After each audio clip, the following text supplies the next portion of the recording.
Welcome to our channel friends. आज इस video में हम लोग डिस्कस करने वाले हैं carbon family. Carbon family periodic table में ग्रुप नंबर 14 में है और कार्बन जो है सेकेंड पीरियड से स्टार्ट होती है carbon family and then it continues.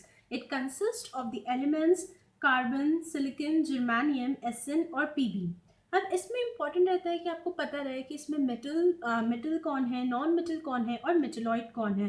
तो जब मैंने फर्स्ट वीडियो अपलोड किया था पी ब्लॉक की, तभी मैंने इसमें बताया था कि मेटलॉइड्स की ट्रिक क्या होती है। इट इज बालिका, सीता, गीता, ऐश्वर्या सब ट्यूशन आते। मेरे बालिका stands for beryllium, Sita silicon, Gita germanium, Aishwarya AS, सब is SB, tuition is TE and आते इज एटी। ओके, सो ये आपको ध्यान में रखना है कि beryllium, silicon, germanium, AS, SB, TE और एटी ये सब हमारे पी ब्लॉक के मेटलॉइड्स है। तो इनमें से कौन से प्रेजेंट है कार्बन फैमिली में?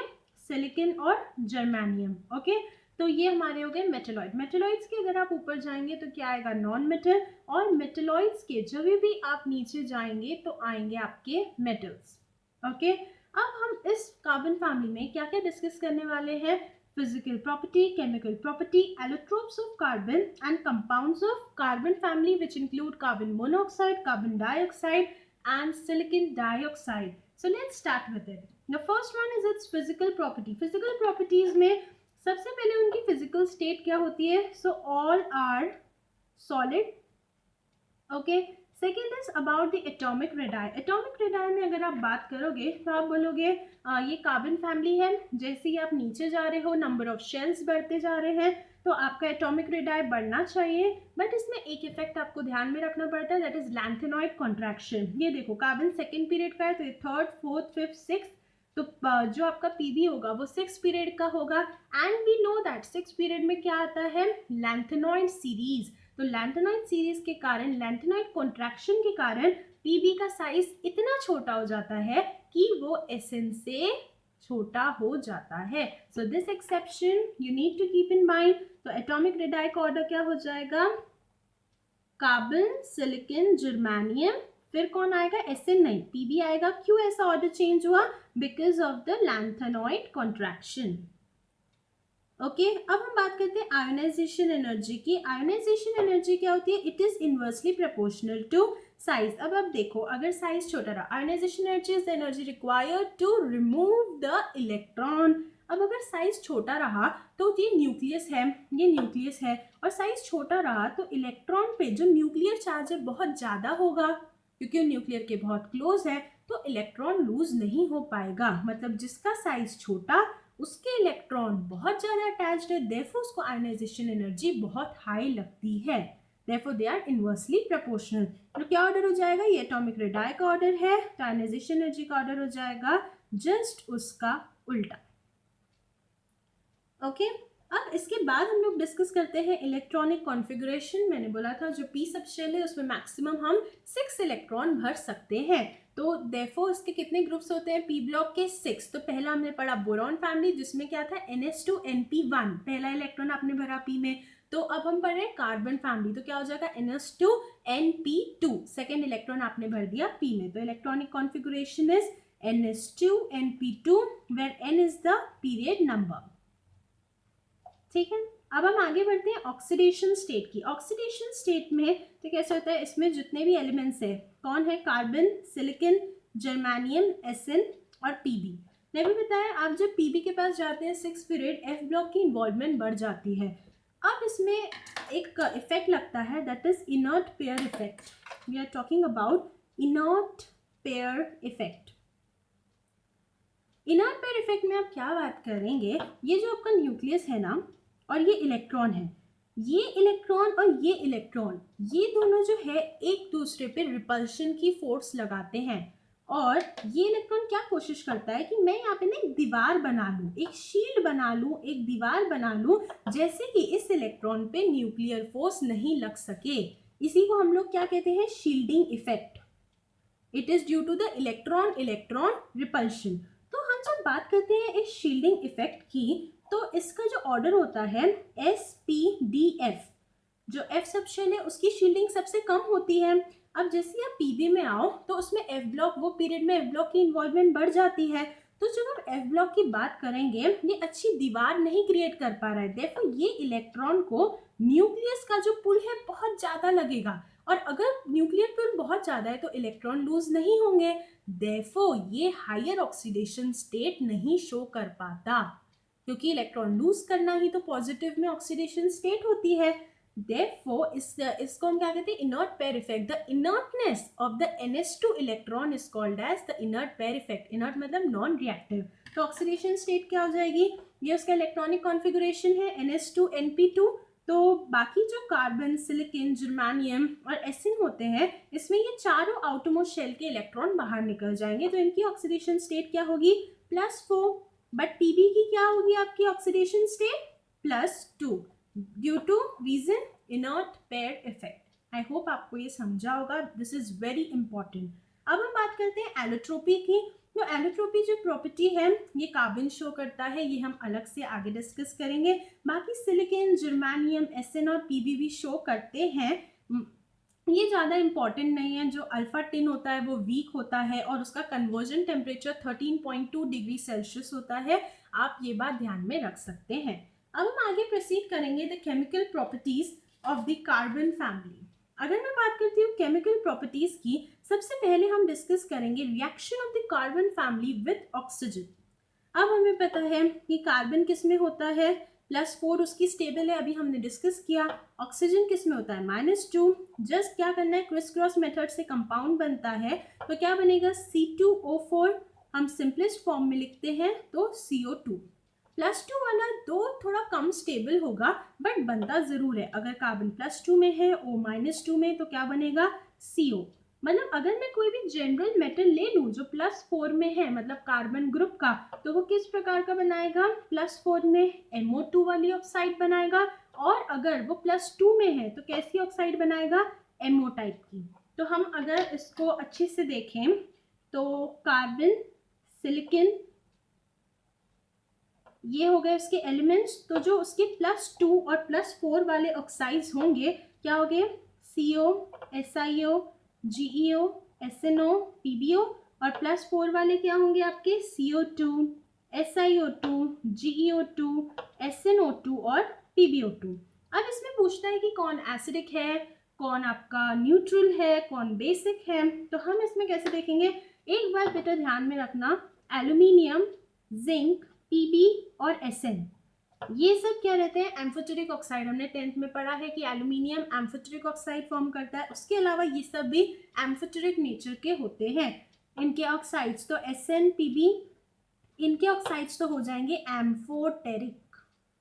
अब बात आती है इनकी, हमने क्या देखा, जैसे आप नीचे जाओगे, हमने डिस्कस किया कि मेटेलिक कैरेक्टर बढ़ जाता है, सिंस न्यूक्लियर पुल कम होता है, इलेक्ट्रॉन इजीली लूज हो जाता है।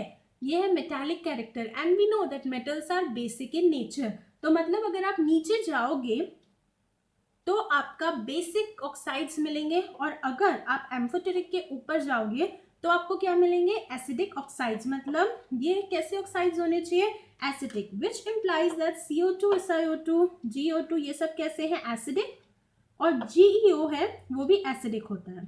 बट जो CO होता है ये न्यूट्रल होता है, ये बहुत इंपॉर्टेंट है, ध्यान रखना, CO न्यूट्रल होता है। एंड SiO का हमें पता ही नहीं, क्योंकि हम कैसे डिटरमाइन करेंगे एसिडिक है बेसिक है, हम वाटर में डालते हैं एंड देन H+OH- के रिलीज से हम डिसाइड करते हैं एसिडिक बेसिक। बट SiO जो है वो तो सॉल्युबल ही नहीं होता है वाटर में, तो वो तो क्वेश्चन ही अपेयर नहीं होता कि हम इसके बारे में बता सकें कि is it acidic, it is basic और व्हाटएवर। अब हम बात करते हैं, ये हमने फर्स्ट रिएक्शन डिस्कस किया इसका ऑक्सीजन के साथ। अब हम सेकंड डिस्कस कर रहे हैं reaction of the carbon family with halogen. अब हैलोजन की मैं बात करूँ तो जितने भी ऐसे कार्बन +4 में है, तो वो क्लोरीन -1, तो ये कार्बन +4, क्लोरीन -1, आपने क्रिस क्रॉस मेथड यूज किया तो CCl4।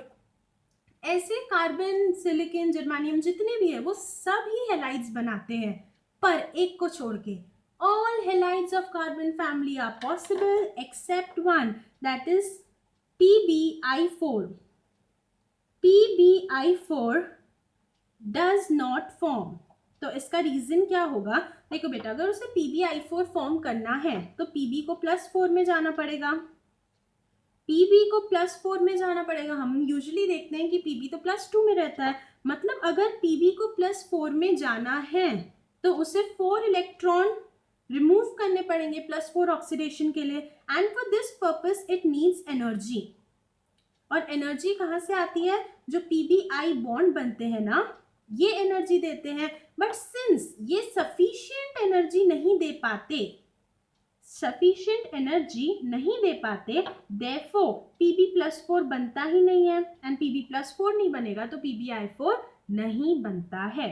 So please keep this in mind. और क्वेश्चन इससे पूछे जाते हैं कि आप इसमें बताओ कि जितने भी हेलाइड्स बन रहे हैं वो कोवेलेंट नेचर के हैं या आयोनिक नेचर के, तो हम उसे किसकी हेल्प से बताते हैं? With the help of the Fajans rule. Fajan rules की सुपर ट्रिक वो है, फाजान रूल्स में covalent character is directly proportional to, supreme court में लॉ आया, सुप्रीम कोर्ट में लॉ आते रहते हैं, सो सुप्रीम कोर्ट में लॉ आया where S stand for small, C stands for cation, L stands for large and A stands for anion।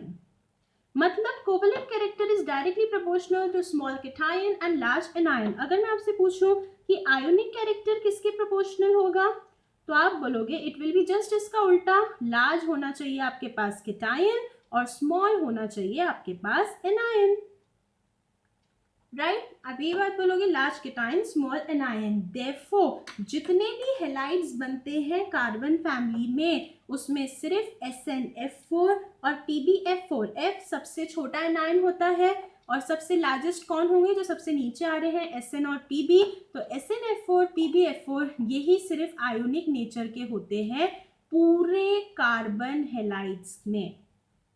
तो ये बात आप ध्यान रखेंगे बाय व्हाट वी डिस्कस्ड है, फाजान्स रूल। अब हम आगे प्रोसीड करते हैं to the hydrolysis of carbon halides. Carbon halides का हाइड्रोलिसिस पॉसिबल नहीं होता। मैं कार्बन फैमिली नहीं बोल रही हूँ, मैं सिर्फ कार्बन बोल रही हूँ। इनका हाइड्रोलिसिस पॉसिबल क्यों नहीं होता? तो हाइड्रोलिसिस क्या होता है? हाइड्रोलिसिस में जो वाटर मॉलिक्यूल रहता है ना, जो वाटर के पास ऑक्सीजन के पास लोन पेयर होता है, वो जब वेकेंट ऑर्बिटल पे अटैक करता है तो ही हम कहते हैं कि उस कंपाउंड का क्या हो रहा है? हाइड्रोलिसिस। बट कार्बन का आउटरमोस्ट इलेक्ट्रॉनिक कॉन्फ़िगरेशन क्या होगा? NS2 N कितना है? सेकेंड पीरियड का है, तो 2s2 2p2, तो ये हो गया S, उसमें 2, और ये P है। P में कितने इलेक्ट्रॉन? उसने बोला 2 है। अगर हम एक्साइटेड स्टेट में देखें तो ऐसे, अरे CCl4 होती है उसकी हेलाइड, कार्बन हेलाइड CCl4, ये Cl ने बॉन्ड बना लिया, इसके साथ Cl, ये चारों Cl ने बॉन्ड बना लिए। अब इसके पास तो कोई वेकेंट ऑर्बिटल ही नहीं है। Since carbon contains no vacant orbital, उसका हाइड्रोलिसिस पॉसिबल ही नहीं है। Therefore carbon halide hydrolysis not possible. But अगर मैं आपको बोलूं SiCl4, क्या इसका हाइड्रोलिसिस पॉसिबल है? क्या जो दूसरे एलिमेंट्स है कार्बन फैमिली में उसका हाइड्रोलिसिस पॉसिबल है? तो आप बोलोगे हाँ जरूर पॉसिबल है, बिकॉज सिलिकॉन कहाँ आता है? It is of the third period. देखो जो फर्स्ट पीरियड होता है ना, ये हमेशा ध्यान में रखना, जो फर्स्ट पीरियड होता है, फर्स्ट पीरियड के पास होता है s ऑर्बिटल। जो सेकेंड पीरियड होता है उसके पास होता है sp, सेकेंड मतलब 2, दैट इज s के बाद p भी होगा उसके पास। और जो थर्ड पीरियड है ना उसके पास क्या होगा? s होगा, p होगा, 3 होने चाहिए, that is spd। Fourth period के पास क्या होगा? spd और f, और बाकी सबके पास spdf होते ही हैं। अब हम बात करते हैं SiCl4 थर्ड पीरियड का है, देयरफॉर हमें पता है it consist of 3s 3p and 3d। अब SiCl4 में आउटरमोस्ट इलेक्ट्रॉनिक कॉन्फ़िगरेशन क्या होगा इसका? 3s2 3p2। जैसे यहाँ कार्बन का था तो ये 3s के इलेक्ट्रॉन्स है और ये p के इलेक्ट्रॉन्स है। 3p के एक्साइटेड स्टेट में अगर मैं देखूं तो ये हो जाएगा, और यही होता है SiCl4 चारों अनपेयर्ड इलेक्ट्रॉन के साथ ये बॉन्ड बना लेता है। But since it belongs to the third period, इसके पास 3d भी है। 3d मतलब अगर ये एक्साइटेड स्टेट में भी गया तो भी इसका 3d ऑर्बिटल खाली है, मतलब it consist of the vacant 3d orbital, therefore hydrolysis of SiCl4 is possible.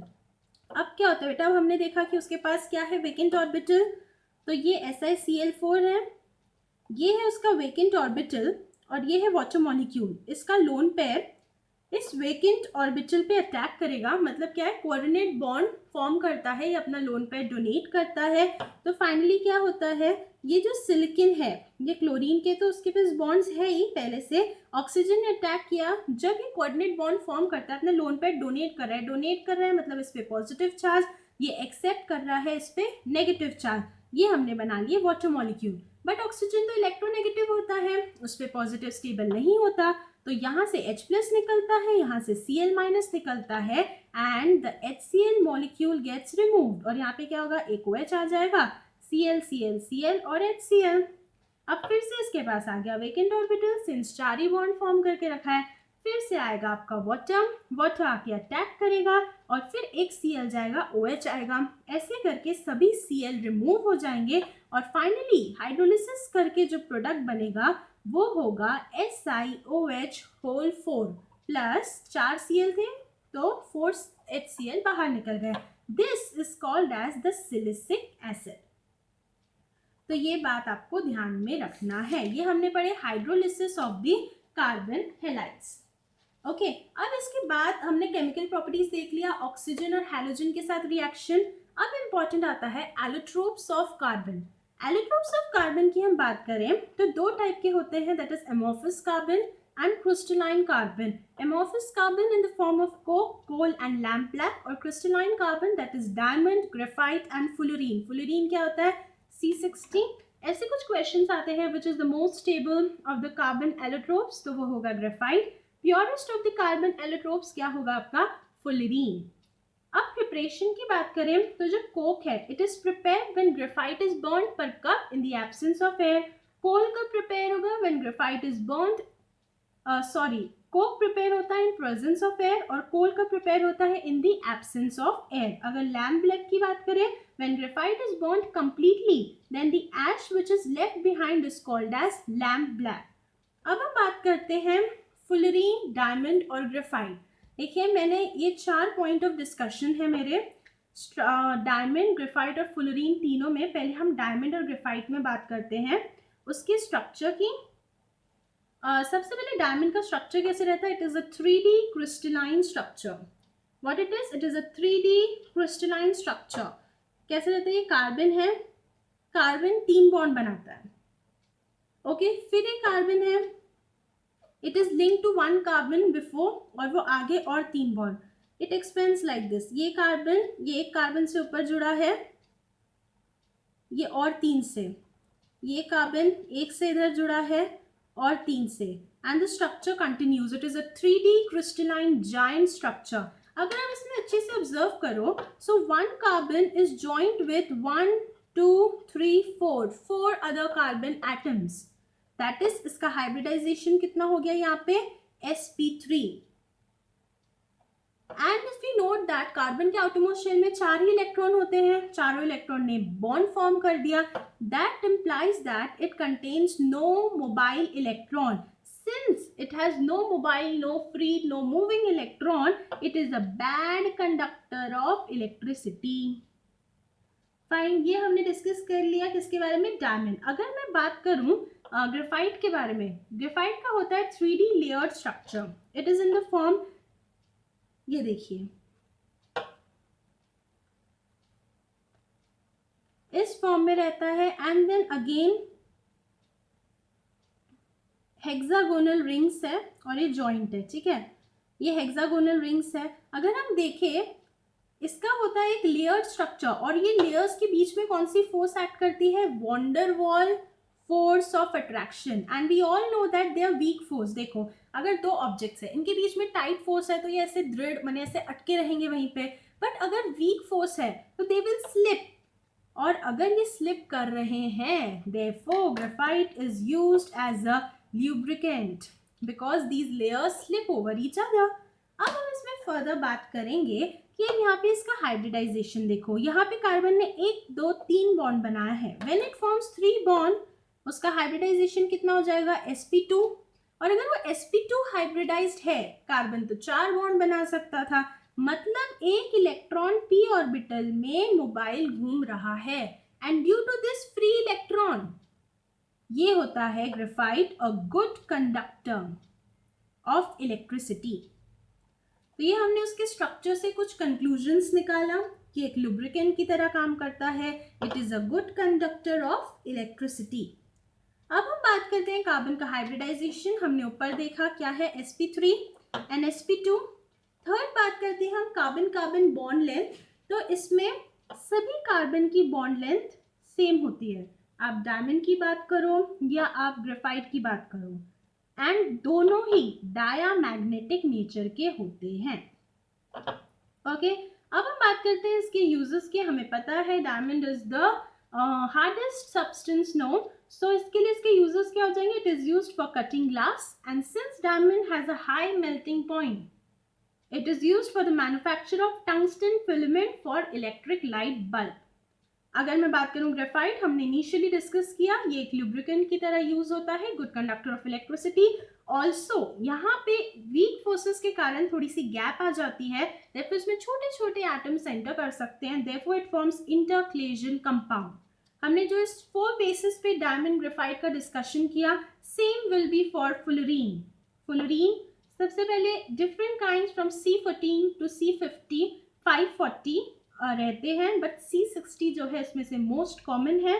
Structure की बात करूं तो C60 consist of pentagon ring 12 and hexagon ring 20.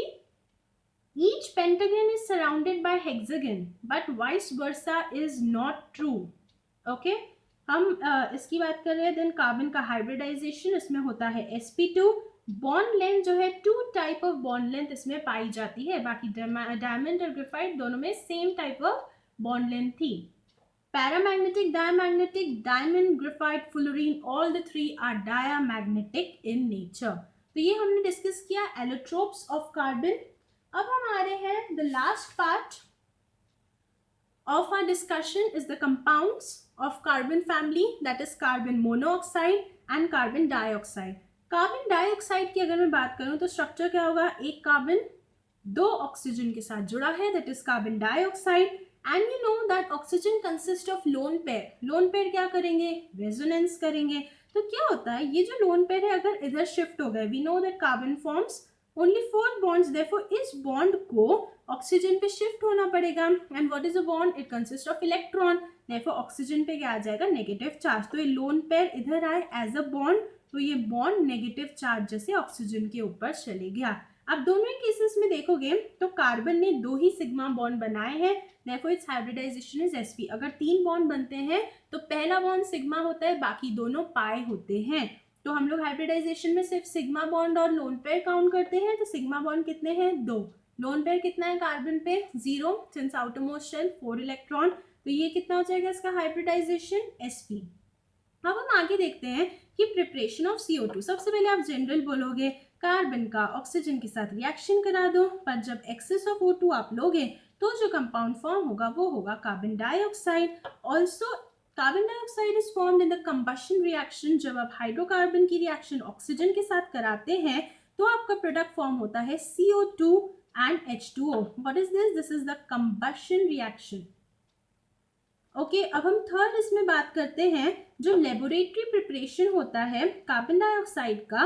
You use calcium carbonate plus HCl, इन दोनों का क्या करेंगे हम रिएक्शन, इसके कारण आयंस एक्सचेंज हो जाएंगे। यहाँ पे कैल्शियम है पॉजिटिव आयन, यहाँ पे क्लोरीन है नेगेटिव, सो ये positive negative, it will form CaCl2 plus H2CO3।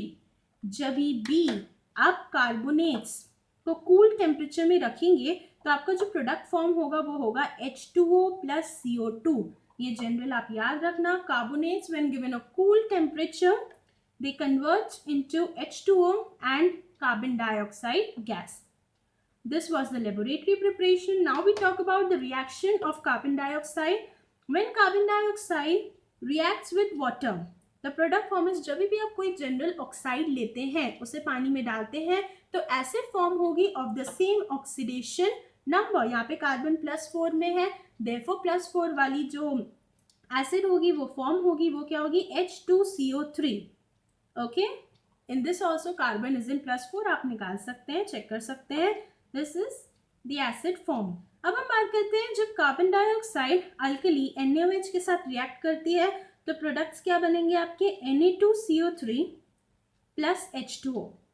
Okay, जब ये NaCO3 जब आप इसे कूल टेम्परेचर देंगे तो क्या बन जाएगा, वाटर प्लस CO2। हमने अर्लियर डिस्कस किया था, कार्बोनेट को कूल टेम्परेचर दोगे वाटर CO2 बनेगा।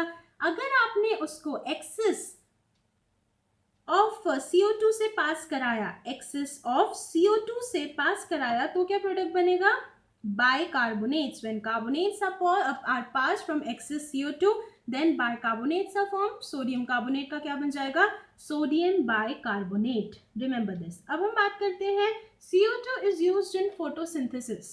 फोटोसिंथेसिस में क्या होता है, CO2 जब लाइट के प्रेजेंस में, सनलाइट इसके प्रेजेंस में बनाता है glucose, C6H6O6 plus O2 gas evolve होती है।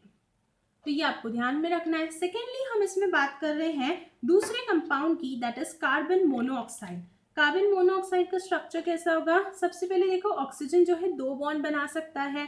ये देखो ये कार्बन है, ऑक्सीजन 2 बॉन्ड बना सकता है, बट अभी तो ये स्टेबल नहीं है सिंस कार्बन 4 बॉन्ड में स्टेबल होता है। इसके आउटरमोस्ट शेल में कितने इलेक्ट्रॉन है, 1 2 3 4 और 5 6, क्योंकि इसके 1 2 3 4 आउटरमोस्ट शेल में हो गए, ये कार्बन का ही है, एंड 2 दे दिया ऑक्सीजन ने कोवेलेंट बॉन्ड से, 6 electron. Therefore, there is a need of formation of a coordinate bond। जब ऑक्सीजन अपना लोन पेयर कार्बन को डोनेट करता है, इसको हम क्या कहते हैं, कोऑर्डिनेट बॉन्ड। तो जैसे इसने लोन पेयर डोनेट कर दिया, इसके पास आ गए 2 electron. Finally bye it's donation carbon के पास आ गए 8 electron and it is stable. Therefore, carbon monoxide के स्ट्रक्चर में ऑक्सीजन ने इसे अपना लोन पेयर डोनेट किया। हम कोऑर्डिनेट बॉन्ड को कैसे शो करते हैं, नेगेटिव साइड जिसे मिलता है इलेक्ट्रॉन, पॉजिटिव जो डोनेट करता है। So this is the structure.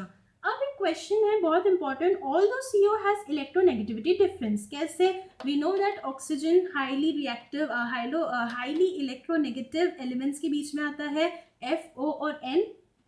तो ऑक्सीजन की इलेक्ट्रोनेगेटिविटी होती है 3.5 और कार्बन की होती है 2.5। इलेक्ट्रोनेगेटिविटी है, therefore आप बोलोगे कि पोलर होना चाहिए, but it is actually non polar. ऐसा क्यों होता है, बिकॉज देखो यहाँ पे ऑक्सीजन की इलेक्ट्रोनेगेटिविटी ज़्यादा है, तो ऑक्सीजन इस पे ऐसे फोर्स लगाएगा इलेक्ट्रॉन्स पे जैसे वो उसके पास आ जाए, due to electronegativity. Also oxygen ने क्या फॉर्म किया है यहाँ पे, कोऑर्डिनेट बॉन्ड। कोऑर्डिनेट बॉन्ड में क्या करता है, ऑक्सीजन अपने ही लोन पेयर डोनेट कर रहा है। पहले यहाँ पे ये इलेक्ट्रोनेगेटिविटी के कारण इलेक्ट्रॉन्स को अपनी तरफ पुल कर रहा है, और उसी समय कोऑर्डिनेट बॉन्ड के कारण वो उन्हें डोनेट कर रहा है। ये दोनों इफेक्ट आपस में नलिफाई हो जाते हैं, एंड फाइनली हमारे पास जो मॉलिक्यूल कार्बन मोनोऑक्साइड कैसा होता है, non polar in nature. Okay, अब हम बात करते हैं प्रिपरेशन की। प्रिपरेशन में कार्बन मोनोऑक्साइड का, जब आप कार्बन की ऑक्सीजन के साथ, लिमिटेड ऑक्सीजन के साथ रिएक्शन कराएंगे तो बनता है आपका carbon monoxide. It is also formed by the dehydration of formic acid. Formic acid क्या होती है, HCOH। जब concentrated H2SO4 is a dehydrating reagent, मतलब क्या करेगा, वाटर मॉलिक्यूल बाहर निकालेगा, तो फाइनली क्या बन जाएगा, CO प्लस H2O। अब इंडस्ट्रियली इसका प्रिपरेशन कैसे होता है, जब कार्बन की आप वाटर के साथ रिएक्शन कराएंगे तो ये ऑक्सीजन इसके पास आ जाएगा, that is CO plus H2 form होगा। This is called as water gas. Okay, अब हम बात करते हैं वाटर गैस। हमने अभी देखा क्या होता है, CO प्लस H2। ऐसा क्वेश्चन आता है, वाटर गैस में CO और H2 का रेशियो क्या होता है, 1:1 का, that is CO plus H2। Syn gas में क्या होता है, CO plus H2 in any ratio, कोई भी रेशियो में जब कार्बन मोनोऑक्साइड और H2 गैस रहते हैं तब उसे हम क्या कहते हैं, सिन गैस। और प्रोड्यूसर गैस क्या होता है आपका, CO प्लस 4N2, मतलब 1:4 के रेशियो में कार्बन मोनोऑक्साइड और N2 रहना चाहिए, उसे हम कहते हैं प्रोड्यूसर गैस। अब हम बात करते हैं उसकी कुछ प्रॉपर्टीज की। प्रॉपर्टी में CO is odourless and it is a very good reducing agent. It is used in the smelting of iron in blast furnace. हम ये मेटलर्जी चैप्टर में पढ़ेंगे, बट फिर भी मैं आपको दिखा देती हूँ इसकी रिएक्शन।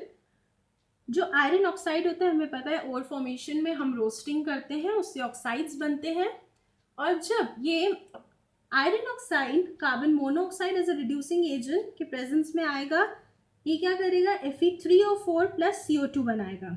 अगेन दिस Fe3O4 इसके साथ रिएक्ट होता है carbon monoxide, it forms FeO plus CO2।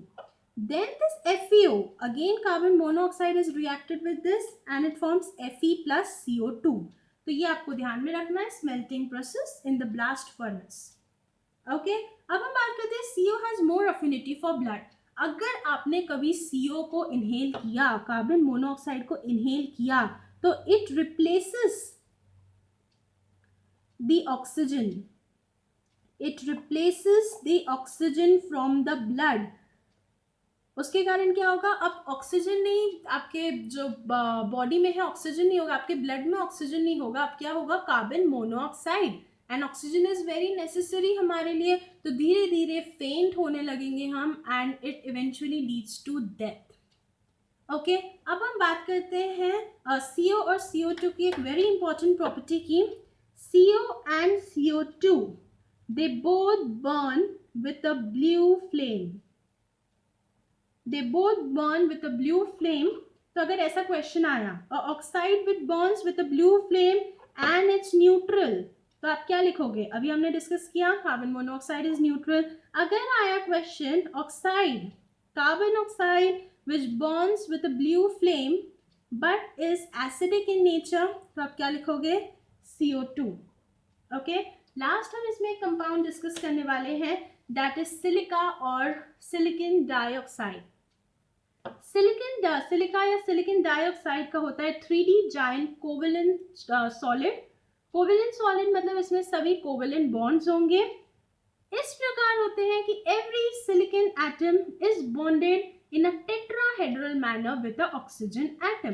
Tetrahedral manner मतलब एक सिलिकॉन 4 ऑक्सीजन के साथ बॉन्ड बनाएगा। सो ऐसा उसका स्ट्रक्चर होता है, 3D स्ट्रक्चर। एक सिलिकॉन ने देखो 4 ऑक्सीजन के साथ बॉन्ड बनाया है, और ये एक 3D structure giant non planar structure होता है। बट बहुत बार ऐसा क्वेश्चन आता है कि यार यहाँ पे लिखा है SiO2, मतलब एक सिलिकॉन के साथ तो 2 ही ऑक्सीजन अटैच्ड होने चाहिए, तो ये 2 ही ऑक्सीजन अटैच्ड होते हैं। एक्चुअली क्या होता है, ये सिलिकॉन है, हर सिलिकॉन 2 ऑक्सीजन, ये देखो ये half oxygen plus half 1 oxygen, फिर यहाँ से half oxygen plus half 1 more oxygen, that is एक सिलिकॉन के साथ 2 ही ऑक्सीजन अटैच्ड होते हैं। ऐसे ही अगर हम इस सिलिकॉन को देखें तो फिर ऐसे हाफ ऑफ ऑक्सीजन करके 2 ऑक्सीजन ही अटैच्ड होते हैं, बट रिमेंबर दिस, ये टेट्राहेड्रली अटैच्ड होते हैं। तो इस प्रकार हमने पूरी कार्बन फैमिली का डिस्कशन किया। होप आपको ये वीडियो पसंद आई हो। Please like, share and subscribe कीजिएगा। Thank you.